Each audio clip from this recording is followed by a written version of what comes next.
Assalamualaikum warahmatullahi wabarakatuh. Bagaimana kabarnya kelas 3 Ibnu Rushd? Semoga kalian tetap semangat belajar di rumah. Hari ini kita akan belajar mengenai teknologi perkembangan pangan di tema 7. Tujuan pembelajaran hari ini, teman-teman, kita akan mempelajari salah satu cara pembuatan makanan dengan teknologi pangan. Kemudian kita akan mempelajari simetri lipat bangun datar. Sebelumnya, Ibu akan mengulang kembali teknologi pangan itu adalah ilmu pengetahuan untuk mengolah pangan atau makanan. Nah, teman-teman, coba perhatikan di sini. Ada gambar kelapa, roti, jagung, dan mie. Kira-kira, apakah kalian tahu makanan-makanan tersebut adalah hasil teknologi pangan atau bukan hasil teknologi pangan? Kelapa itu merupakan, dia bukan hasil teknologi pangan karena belum diolah. Kemudian ada roti. Roti itu masuk ke dalam hasil teknologi pangan. Jagung bukan hasil teknologi pangan. Dan mie adalah hasil teknologi pangan karena bahan dasarnya itu adalah tepung. Nah, selanjutnya, apakah tempe hasil teknologi pangan? Ya, betul. Karena melalui proses terlebih dahulu, bahan dasar tempe adalah kedelai. Kita akan melihat bagaimana cara pembuatan tempe. Kalian perhatikan gambar dan instruksinya. Kacang kedelai itu dicuci hingga bersih. Kemudian direndam selama 12-18 jam. Setelah itu, kacang kedelainya dikukus atau direbus ya, sampai empuk.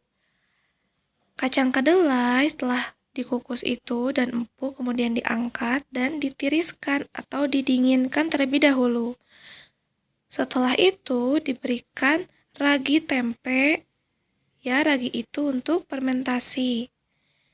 Setelah itu dibungkus menggunakan daun pisang atau plastik ya. Nah, setelah itu diamkan selama 2-3 hari sambil diangin-anginkan. Nah, teman-teman, setelah mempelajari pembuatan tempe, coba kalian pahami dan kalian kerjakan juga buku paket halaman 12. Kalian checklist untuk teknologi pangan, hasil teknologi pangan atau bukan hasil teknologi pangan, dan kalian tuliskan kembali cara pembuatan tempe. Nah, setelah itu kita akan mempelajari mengenai simetri lipat. Apa sih itu simetri lipat?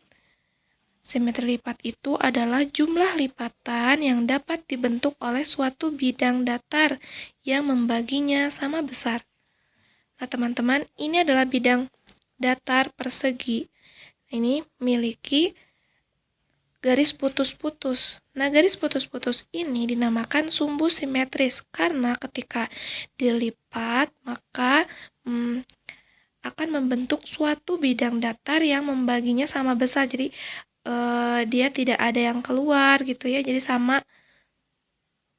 terbentuk bidang datar. Kemudian di sini ada garis AC, garis BD. Nah, itu merupakan sumbu simetris. Teman-teman, ada ciri-ciri dari simetri lipat. Jadi, simetri lipat itu dapat dibagi dua bagian sama besar. Itu saling menutupi, tidak ada yang keluar sedikit pun. Dan mempunyai sumbu simetris atau dapat ditarik garis putus-putus seperti ini. Nah, ini adalah macam-macam bangun datar. Ada jajar genjang, persegi, segitiga, trapesium, persegi panjang, lingkaran, belah ketupat, dan layang-layang. Masih ada lagi macam-macam bangun datar yang lainnya. Nanti kita akan pelajari ya, teman-teman. Nah, sekarang coba kalian perhatikan penjelasan Ibu menggunakan kertas lipat. Ya, baik teman-teman. Hari ini Ibu akan menjelaskan mengenai simetri lipat.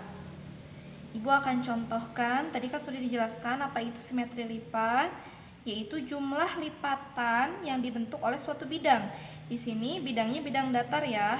Kemudian kita harus tahu lipatan-lipatan, misalkan ini ada persegi panjang, ini persegi, kemudian ada jajar genjang, di sini ada belah ketupat, dan ini ada trapesium. Nah, teman-teman, kita di sini akan melihat ada berapa banyak simetri lipat dari setiap bangun datar tersebut. Nah, simetri lipat itu berarti jumlah lipatannya itu yang sama. Dia membentuk suatu lipatan yang sama. Contohnya ini persegi panjang. Bisa kita lipat seperti ini. Satu. Ya. Tuh, jadi bentuknya persegi kan ketika dia dilipat di tengah-tengahnya ini. Ya, ada lipatannya. Nah, ini biasanya dibentuk seperti garis putus-putus seperti itu. Satu, kemudian coba kita lipat lagi ke depan. Apakah bisa? Ya, bisa. Ini sama besar ya. Lihat. Sama besar. Jadi garisnya putus-putusnya tadi kan sudah di sini satu, kemudian di sini dua. Apakah bisa miring seperti ini? Coba kita lihat. Oh, tidak bisa ya. Ke sini. Oh, nggak bisa lagi. Berarti persegi panjang ini memiliki simetri lipat 2. 1 di sini 2. Nah, selain itu juga ada persegi. Coba, apakah persegi memiliki simetri lipat 2 juga? Kita lihat, coba kita lipat ke sebelah sini. Seperti ini sama ya, sama besar, berarti satu garis putus-putus. Coba ke sebelah sini bisa? Ya betul, bisa.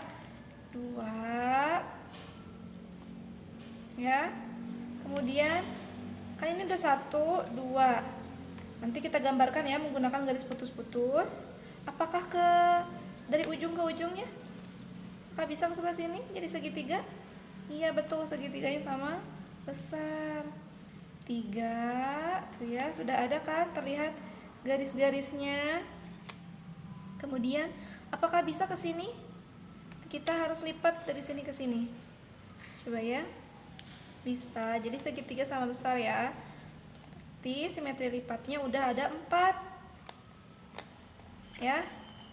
Persegi itu simetri lipatnya ada 4. 1, 2 diagonal di sini, 3, 4. Seperti itu ya. Ini ada 4 simetri lipat. Kemudian ada juga yang ini jajar genjang. Jajar genjang seperti ini bentuknya, teman-teman. Coba kalau misalnya kita ke sini lipat, nggak bisa ya.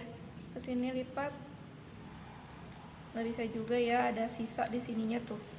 Ini nggak bisa. Coba kalau misalkan dari sini, tengah-tengah, nggak bisa juga ya, nggak bisa. Dia nyisa tuh ya, putih-putih, berarti ke sini nggak bisa juga. Berarti jajar genjang tidak memiliki simetri lipat ya. Ini 0, simetri lipatnya tidak bisa dilipat. Coba kalau trapesium, apakah bisa trapesium ke sini? Nggak bisa ya. Coba ke sini, nggak bisa.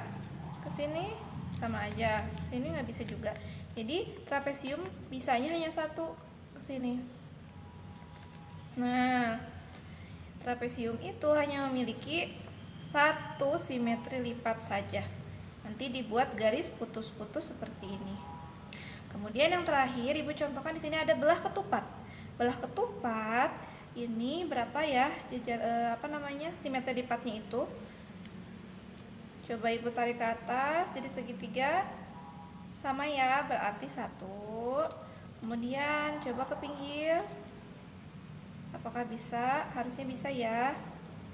Nah, betul, ke pinggir juga bisa. Dia sama ya. 1, 2. Berarti belah ketupat ini ada 2 simetri lipat. Itu ya teman-teman. Setelah itu nanti kita akan mengerjakan di sini di halaman 2 mengenai simetri lipat. Coba kalian lihat apakah tanda panah ini bisa memiliki simetri lipat. Nah ya, coba nanti kita akan atau kalian di rumah coba bentuk anak panah seperti ini, kemudian kalian lipat. Apakah ada simetri lipatnya? Ya, kalau ada silahkan tuliskan di sini jumlahnya ya di kotaknya. Selamat mengerjakan dari Ibu sekian. Assalamualaikum warahmatullahi wabarakatuh.